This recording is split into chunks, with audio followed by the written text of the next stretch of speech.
नमस्कार, मैं हूं रमेश भट्ट। आप देख रहे हैं देव दर्शन कार्यक्रम और आज देवभूमि डायलॉग पहुंचा है मां धारी देवी के पावन प्रांगण में। मां धारी देवी का नाम धारी देवी इसलिए पड़ा क्योंकि ठीक इसके बगल में अगर मैं आपको दिखाना चाहूं, ये धारी गांव है। यानी जब आप बद्रीनाथ के लिए जाते हैं तो श्रीनगर से 15 किलोमीटर आगे मां धारी देवी का ये पावन पीठ आपको मिलेगा। और मैं यकीन से कह सकता हूं कि जो सनातनी लोग हैं जो यहां आएंगे मां के दरबार में, मां उनकी मनोकामना जरूर पूरा करेगी। मां धारी देवी के चमत्कारों से आज पूरा विश्व उससे उसे जानता है। और क्या है वो चमत्कार, कैसे मां धारी देवी एक दिन में 3 रूपों में दिखाई देती हैं, क्या है इसके पीछे का रहस्य, इसी को जानने के लिए आइए जो यहाँ के मंदिर के पुजारी हैं पंडित लक्ष्मी प्रसाद पांडे जी से मैं बात करूंगा। आपका अभिनंदन है पंडित जी। सबसे पहले मैं जानना चाहता हूं कि ये जो बात कही गई है ये अपने आप में एक बड़ा रहस्य है कि मां धारी देवी 3 रूपों में यहाँ पर 3 पहरों में दिखाई देती हैं। जी हाँ, ये सत्य है। और सभी भक्तों के द्वारा, भाई हम तो खैर देखते ही हैं, लेकिन जो पूरी दुनिया है, जो जो यहाँ दर्शन कर चुके हैं, उनको ये आभास भी हुआ है।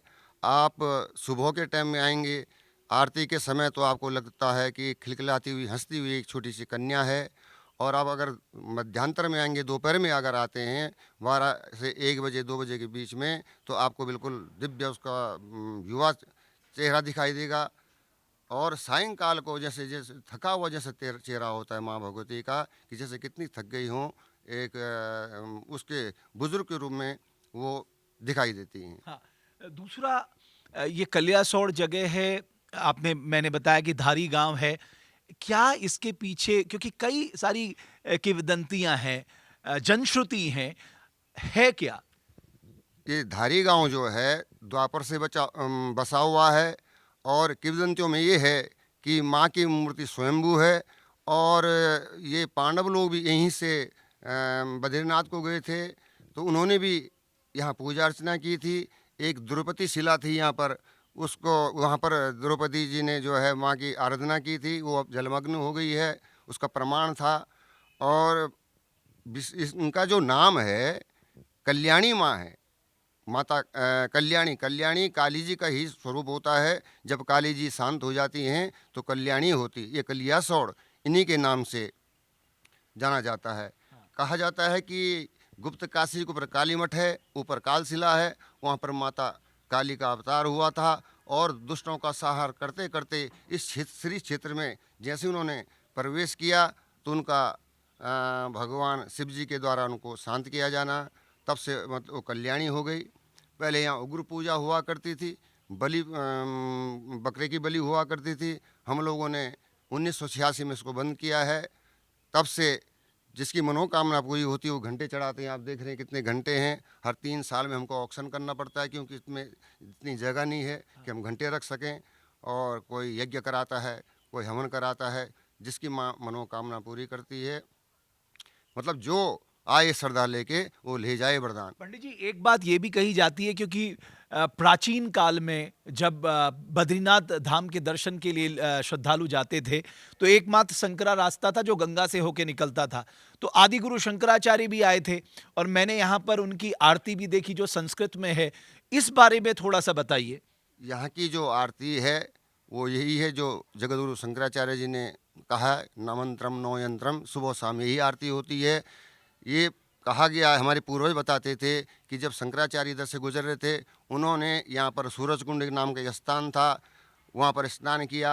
वहाँ पर माँ उनको जो है प्रकट हुई। उससे पहले कहते हैं वो नहीं मानते थे शक्ति को। तो तब से जो है मतलब उन्होंने यहाँ से पूजा अर्चना करने के बाद वो यहाँ से बद्रीनाथ को गए। अच्छा पंडित जी, एक और प्रश्न जो मुझे लगता है कि पूरे संसार के मन में है कि 2013 की जो त्रासदी आई थी, कहते हैं कि वो धारी माँ के क्रोध के कारण हुआ था। देखो ऐसा है, हम लोगों ने बहुत विरोध किया था इस चीज़ का। अगर हम ये चीज़ कहते हैं तो हमको धार्मिक उन्माद फैलाने में मतलब वो कहा जाएगा। हमारा कहना ये है कि माँ देवी क्या है, एक प्रकृति है, और प्रकृति के साथ छेड़छाड़ करोगे तो उसका फल भुगतना पड़ेगा।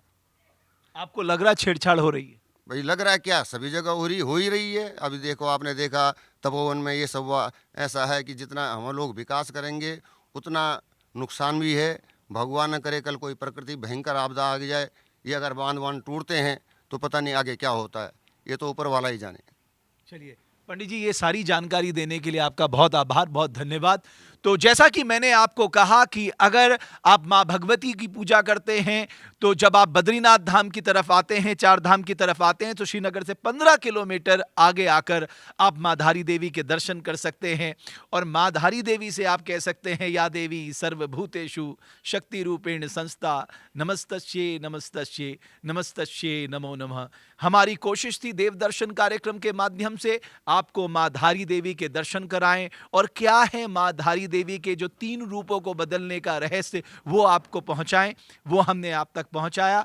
मैं आशा करता हूं आप जब भी बद्रीनाथ धाम की ओर आएंगे, आप इस पावन प्रांगण में, इस पावन पीठ पर जरूर माँ धारी देवी के दर्शन के लिए आएंगे। बहुत बहुत आभार, बहुत बहुत धन्यवाद आपका।